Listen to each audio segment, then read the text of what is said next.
Kalau asalnya sukat lah. Ada 5 usuk. Kalau kiraan dah diberi dengan timbangan, kira. Jadi nak kata, pasal apa kena zakat? Pasal ishtidadil hubub. Yang lain macam mana? Semua dia ambil awal. Yang kita jual pekan hari tu, tu tak kena zakat lagi tu. Kalau nisbah padi, empil lah kalau bahasanya. Tapi yang tu jagung lah. Jagung manis ke jagung pulut ke jagung macam-macam jagung lah ni. Yang tu tak kena zakat. Nanti huraian ke padi ke situ lah.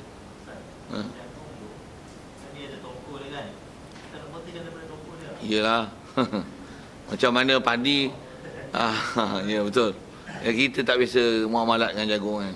Macam mana padi pun buang tangkai jerami dia. Ya, kalau ikut jagung pun ya. Jadi maksudnya kalau kata duk ambil tongkol mula-mula, betul macam mana? Nanti memang akan dikeluarkan jagung tu daripada tongkol dia, betul baru disukat. Jagung pun kalau kita kedai kan ada jagung yang memang biji-biji sebiji-sebiji kan. Yang kalau kita terlibat dengan ternakan kan ada jagung sebiji-sebiji tu. Dan ada jagung hancur lah.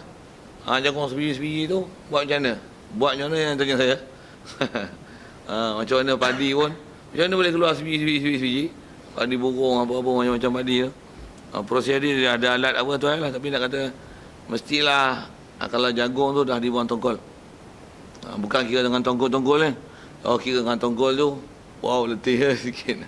Saya pasal kata letih tu, pasal itu bukan maqasid daripada zuruk kan. Dia ambil maqasid yang isinya. Macam mana pun nak kira tu jagung tu lah. Jagung tu. Ada apa lagi tu? Sekitar biji-bijian. Ya.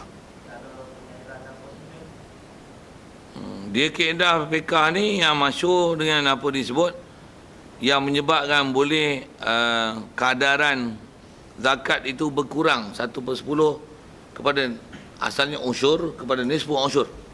1/10 nisfu unsur 1/20 lah.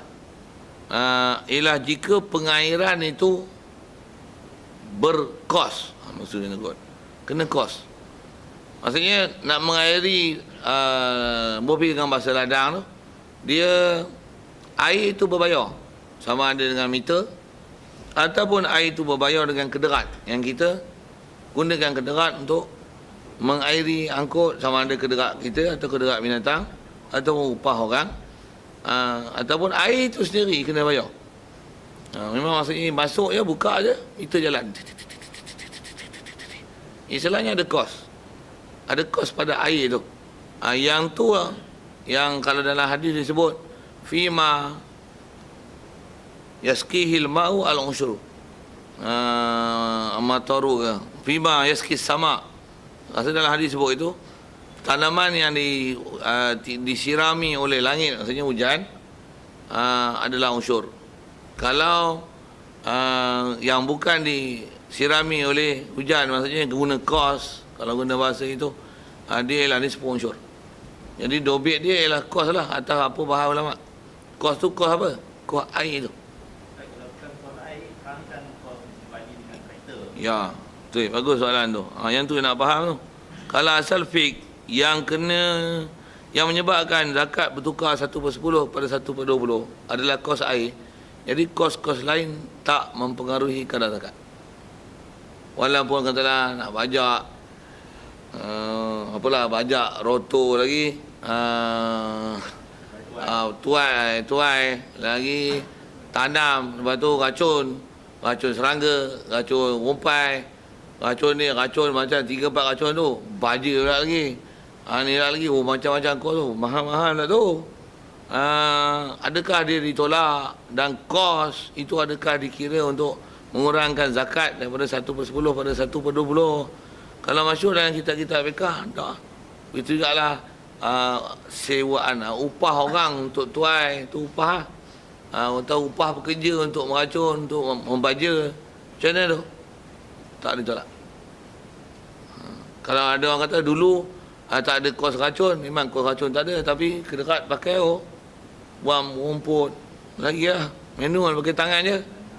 Nak tanam bukan main sembur-sembur macam kita ni, kita dah tabur. Semua main kuku kambing tu. Kita kuku kambing tak kena lah. Semua yang adalah pengalaman sikit dulu. Dan juga ikut Tok Wan, arwah Tok Wan ke Bendang. Apa cerita ni? Dulu punya style tanamannya tu. Jadi istilahnya ada kos macam-macam tu. Tapi orang dulu tak pernah tolak. Dan kalau dalam kitab memang tak pernah bahas sebab tu. Bukan tertinggal ke zaman, ketinggalan zaman. Zaman ni lagi lah dulu. Semua pakai kederat. Semua dengan upah orang. Tuai upah kan. Kadang-kadang tak upah pun gotong royong. Jadi kalau anda kata kena bayar, kena kos tu macam traktor juga. Cuma tak adalah pakai mesin. Tapi pakai kederat. Jadi kalau faham tu kena tolak lah. Tak lah. Tak ada seorang pun di kalangan ulama kita kata masuk. Cuma yang ada pendapat contemporary. Yang memeningkan kepala. Macam-macam pendapat dia. Antaranya disebut tu lah. Dia kata kena tolak. Kaedah waraknya, ambillah pendapat ulama-ulama Islam yang lebih pakar. Mereka lebih fakih daripada ulama-ulama yang kepala otak bengong lah ni. Pakailah pendapat mereka lebih utama daripada ikut contemporary. Kalau saya guna bahasa itu. Kita ni makin belakang, makin pening tengok macam-macam pendapat. Dengar saya sebut. Tak biasa tahu pun dengar saya sebut. Ni nak korban ni, macam-macam pendapat lah. Dulu, tak biasa dengar apa pelik-pelik gila babi tu. Lah ni habis gila-gila babi, sewel terus. Itu kot, jadi disebah pendapat-pendapat tu sepak lah. Dia tengok masalah air tu. Air memang tak kena bayar. Kalau bayar pun, bayar kunci air. Ada orang jaga kunci air. Berapa setahun? RM5. Allah. RM5 kunci air. Tak apa? RM50 pun kunci air macam mana? Teruk ke? Tak ada. Orang kata, kalau tu teruk, kalau teruk sikit pun kena. Tumpat baju pun teruk. Nak kata benda yang memang tak masuk dalam bab yang mempengaruhi kadaran zakat, tidak. Sikit kalau saya masukkan dengan bab binatang, walaupun sedap sebut nisbah kos tu. Katalah binatang memang kaedah yang nanti dia sebut kalau dia bebas mengumpul orang kena zakat. Jadi kalau kita bagi umpan maksudnya kita bagi dia makan, tak kena zakat. Kita cari rumput ataupun bagi tambah bagi pellet apa tu, memang tak kena zakat lah. Macam mana pun nak kata gini, katalah dia bebas mengumpul bebas, memang tak ada tu. Tapi katalah ada kos perubatan yang kita kena pantau. Sehari kena kurap lah, apalah, hanilah. Suntikan vaksin dia, katalah itu. Satu suntikan 200. Kena kurap sini 300. Mahal suntikan tu lagi daripada harga pelet bagi makan. Soal, zakat kena? Siapa kena pula tu vaksin? Tak tolak ke? Kadar yang disebut kaedah apa yang datang warid syarak yang nak ditolak tu jika masalah makan aja, masalah mengumpul. Adakah kena cari makan, tak kena cari makan dia, yang tu yang menentukan kena zakat tak kena zakat. Ada pun bab-bab perubatan dia tu tak ada masalah. Ataupun kambing nak beranak kena panggil Tok Bidan, upah Tok Bidan. Bobi bahasa bodoh-bodoh itu. Upah Tok Bidan. Tok Bidan kena bayar sampai RM500 untuk seekor kambing nak beranak. Bobi dengan bahasa itu melibatkan kos. Macam mana? Kau bahasalah kos kepala otak apa pun. Yang mana yang warid datang, itu adalah menyebabkan kena zakat ataupun tak kena zakat. Itu saja dia pakai. Yang lain, kalau nak kias, kau bukan ahli kias, kau bukan mujtahid, bodoh, diam, silent please. Ikut ulama dulu. Sebab itu tertib ilmu kita. Kita bukan mujtahid. Bahkan taklid pun tak habis. Taklid pun tak habis. Taklid pun tak faham lagi. Macam mana nak jadi mujtahid? Tiba-tiba nak keluar fatwa sendiri. Dengar sekali saya sebut. Pui. Seboh itu. Sikit kalau saya nak sebut ini. Nak sebut apa yang baru ni kita didatangi tetamu daripada Syria tu, Syekh Mustafa tu. Mustafa Burak tu. Dan lah sikit berjumpa dengan dia. Jumpa soal jawab lah sikit. Dan bersalam tu. Dan tengok dengar penjelasan dia. Dengan apa yang dia jawab tu, okey lah. Fiqh dia sama lah macam kita baca kitab. Dia pula fiqh Syafi'i, walaupun dia pandai Hanafi, dia pandai Hanbali. Tapi dia jawab fiqh tu tak lari lah. Tu yang ngarang kitab tu. Kita tengok yang tak karang kitab, yang merepek ngaji kan ngaji kitab dia. Tapi orang yang ngarang tak ada masalah pun. Yang tak mengarang ni, yang merepek ni, baca huraian tak kepala otak apa kan. Apa saya tengok dia cakap tu okey. Itu antara soalan yang saya sendiri tanya lah. Pasal sebelum tu ada Ustaz Sufian daripada Tafiz tu tanya tentang masalah orang perempuan berhenti haid kena qada semayang.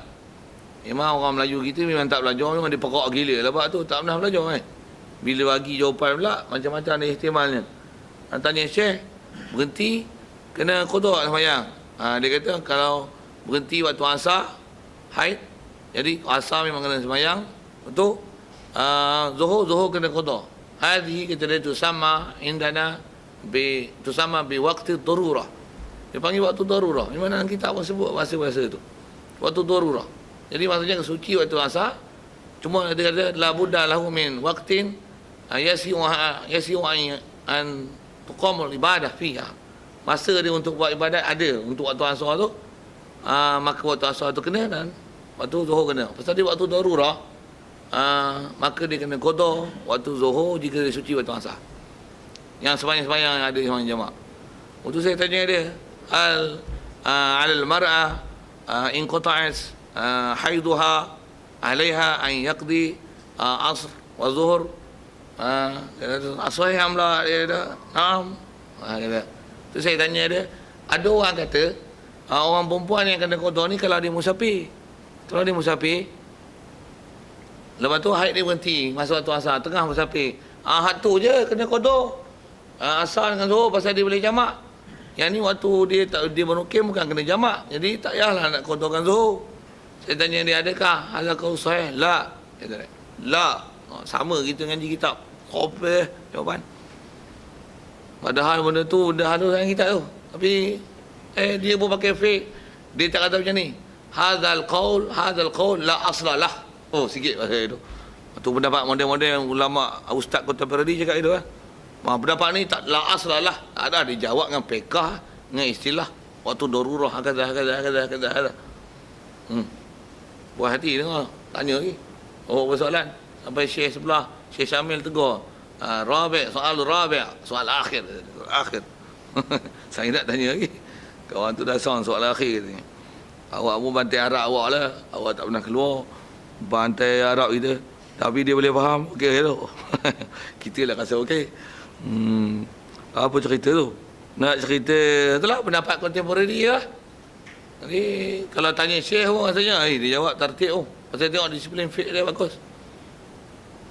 Fiqh dia pasal dia orang besar yang memang pakar dalam bab tu, dan memang dia orang mengamalkan fiqh dalam muamalat.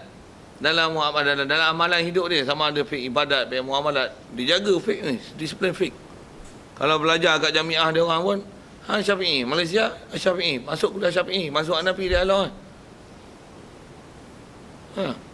Kalau yang benda-benda yang tak ada perlu pada mazhab, orang ngaji sama lah.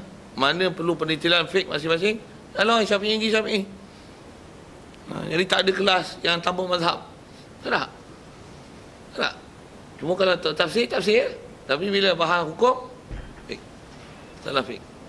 Kalau dari iftar dia pun, kalau ada orang main tanya, macam mana? Dia tanya lo. Ma'i mazhab ant. Syafi'i, Syafi'i kata. Jawab. Dia tak ada kata, nanas ni. Mazhab apa? Lala mazhab. Jalan. Tak.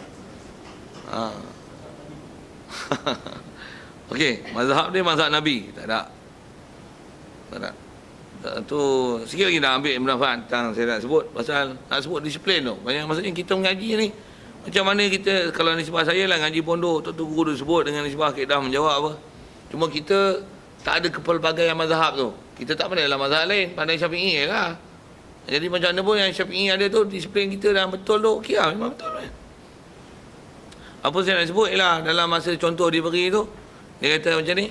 Dia kata masalah, pasal orang tanya masalah talfiq mazhab, boleh tak? Yang tu saya tak tanya lah, ada ustaz lain tanya. Masalah campur mazhab-mazhab ni. Dia kata, dia bagi contoh dengan satu orang, kata dia semayang, jadi imam. Dia kata, ketika dia jadi imam, dia tak baca bismillah. Itu satu hal. Lepas dia baca bismillah, untuk baca surah, dia diam sebentar. Diam sebentar kadar makmum baca Fatihah. Memang sunat tu, kaedah kita Syafi'i. Macam mana pun kata dia, kalau ada di kalangan kami, kata dia, amalan macam tu, maksudnya bismillah tak baca, berhenti antara Fatihah dan surah tu, dia buat dua-dua tu sekali. Dalam keadaan dia jadi imam. Dia kata la ya'malu bihi ahad indana. Tak ada seorang mau beramal itu. Walaupun kalau ikut, yang tu ada nas, yang ni pun ada nas tentang tak baca bismillah dan suruh diam. Saktah latifah yang kadang imam makmum membaca Fatihah, yang imam disuruh diam situ. Barulah nanti dah habis Fatihah, kadang makmum baca Fatihah habis, barulah imam akan baca surah, ibtidak dengan surah. Dia kata la yang hadzal amal misla hadzal amal la ya'malu minna ahad. Tak ada seorang beramal dengan amalan macam ni. Pasal apa? Pasal kalau dia tak baca bismillah, kalau di belakang dia ada Asy-Syafi'i akan kata sembahyang kau tak sah.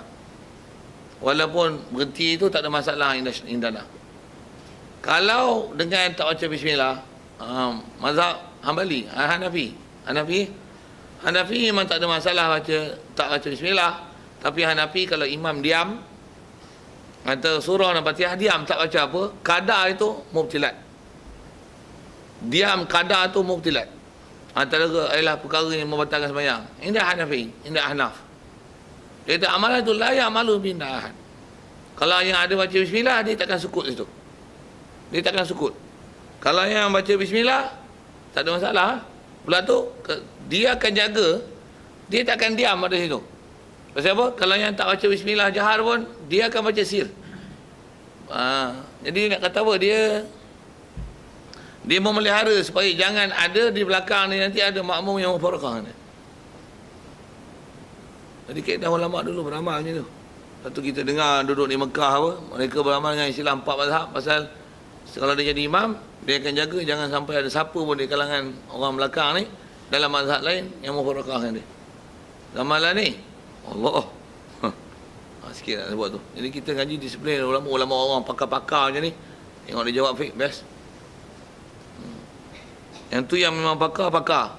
Yang kita tengok sekarang orang duk kata pakar tapi sebenarnya tak pakar. Itulah nama-nama yang masyhur duk dengar selalu itulah. Kita sebut apa? Nama yang isu-isu yang dia kata boleh makan babi tu. Agility babi dah istihalah tu. Pening tu Pak Ahmad tu. Dia sendiri kita tak pernah dengar lah dia cakap. Kalau dengar kuliah dia tengok rupanya saya takut jani nanti. Tuan badan cakap okey. Tukang terjemah tu yang bodoh. Oh, takut tu apa cerita kau tu cerita pendapat-pendapat lah yang contemporary tu. Masalah tolak upah lah, apalah, bajar lah. Jadi zakat kata dia 1/20. Dan memang isu tu saya tahu sangat isu tu pasal pak mentua saya duk faham memang dia orang buat padi. Masa dia orang mula-mula buat padi tak ada masalah apa-apa. Memang kos baja apa teruk kos dia. Tapi yang mana zakat memang dia orang dulu pakai air hujan betul. Memang tak ada pengairan apa. Jadi bayar 1/10 lah. Macam mana baja apa-apa tu. Tak ada masalah tolak. Main belakang ni air pun mudah lah. Air kalau ikut memang nisbah mudah tu. Kalau dulu memang tunggu hujan je. Memang dia orang jaga musim bila nak buat padi tu, tengok musim hujan. Lah ni memang ada sikit pengairan yang boleh dipakai di situ. Apa saya nak sebut ialah dah mula advance sikit dengan padi, dengan baja apa lah, racun rompai apa. Dah timbul pendapat kedua. Jadi ada dua puak tu. Puak yang mengabaikan pendapat moden ni, yang masih ada yang puak ikut lama. Tapi yang puak ikut lama ni tak ramai. Banyak yang ikut moden. Jadi pejabat agama pun kata boleh, kena tolak. Hampa nak ikut dah payah tu. Kelahi tak guna. Hampa nak ikut hampa rasa dia orang betul ikut. Tapi saya nak kata tak ramai yang nak ikut ni. Kalau ni sebab saya nilai sikit itu. Pasal apa tak ramai Saya kata gini lah, akhir zaman itu dah. Banyak orang yang dilantik yang bukan ahli dalam bab agama, dalam bab ilmu. Bila dia ditanya soal, iza su'ilu faftau bi ghairi ilmin fadallu wa adallu. Dia sesat dan menyesatkan orang. Begitu ramai bab tu. Jawab dah rasanya dah siap tambih untuk bab lain. Tang kata ada pendapat-pendapat yang contemporary, yang kepala otak tak selari tu. Ada lagi kita tu. Khusus bab-bab ni sibar lah. Cuma ada yang saya lajak dengan bab lain sikit. Bab sibar lah, bab zuruk. Baik, kalau tak ada sikit lagi tu. Wa amma simaru fatajibu zakatu fi syai'aini minha. Adapun simar, terjemahnya buah-buahan. Satu digunakan istilah jins. Tapi maksud simar ialah dia kata fatajibu zakat fi syai'aini minha minas simar ni.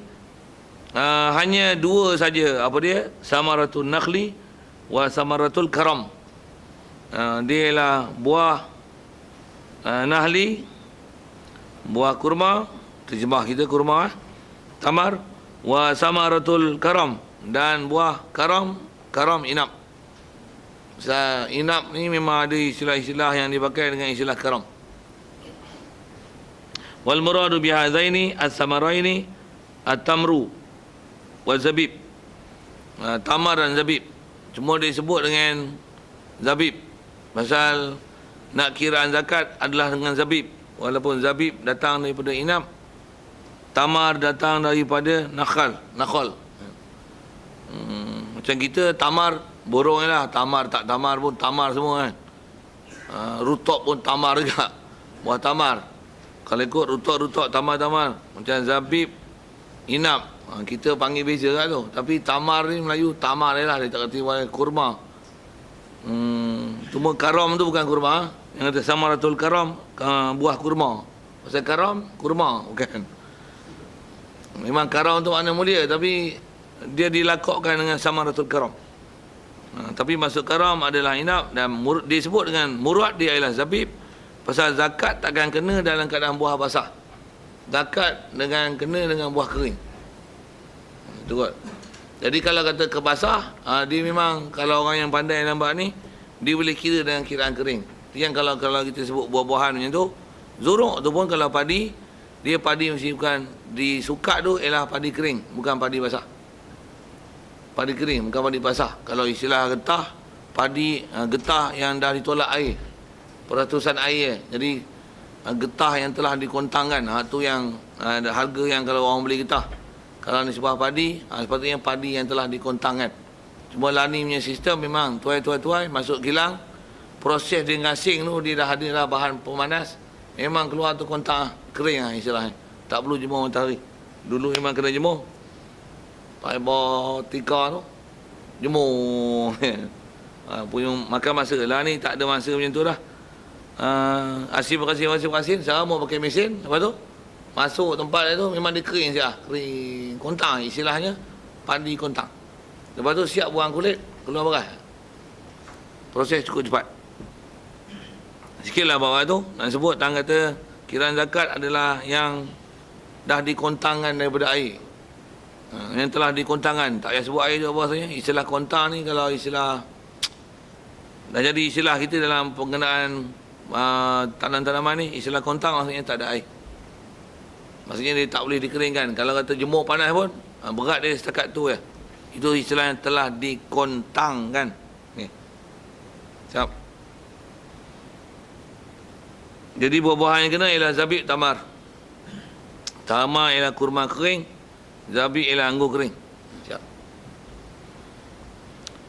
Wa syaraitu wujubi zakati fiha arba'un khisal. Syarat wajib zakat fiha pada simar arba'un khisal. Walaupun dua-dua buah ni tak ada kat kita, tengok ialah pasal ilmu tu fardu kifayah kan. Kalau ada jadi fardu ain pada kita belajar faham. Tapi dah tak ada ni fardu kifayah ialah kita.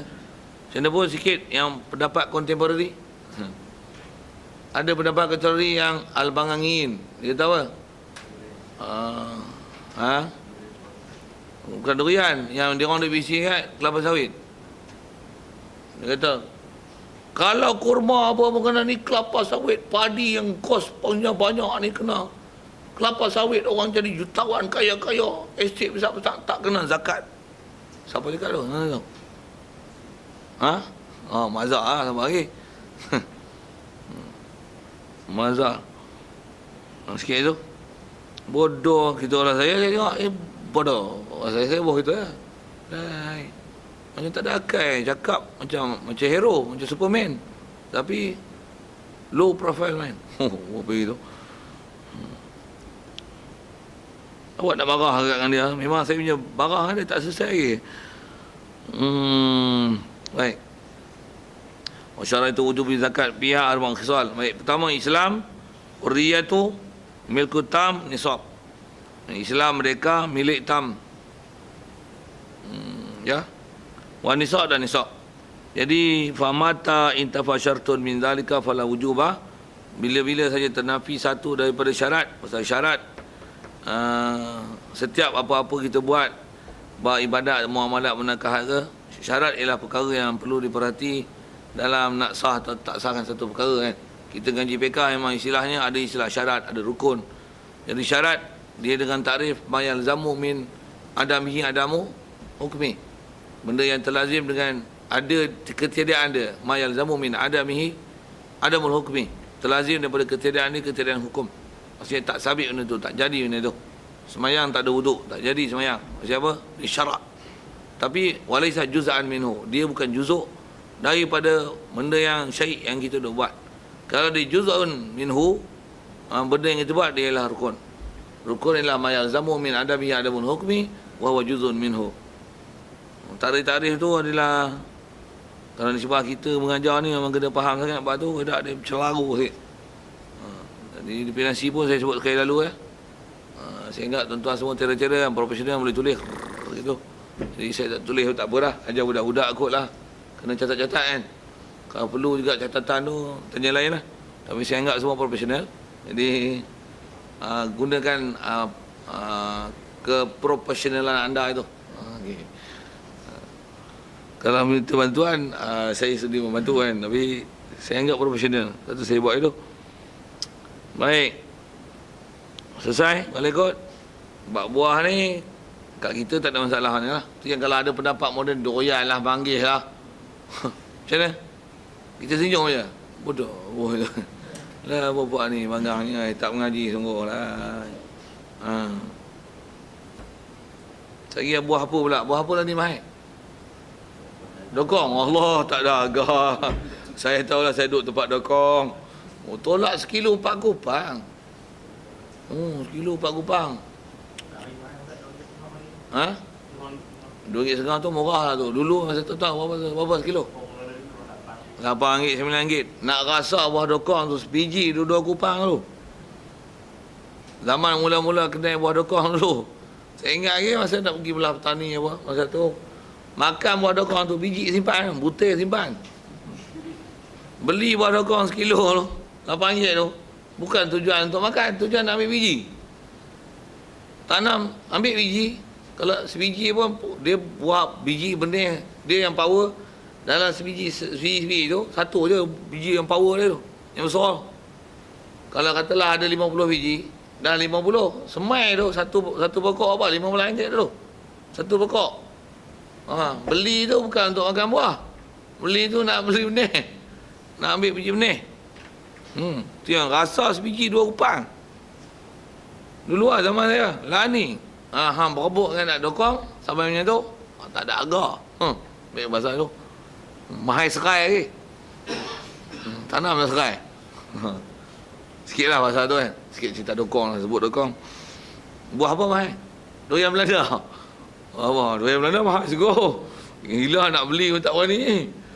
Kalau besar ni beli timbang sekilo RM12. Ada yang RM18 tau sekilo. Besar ni mau RM6-7 ni. Tak ni. Beli lah. Durian Belanda.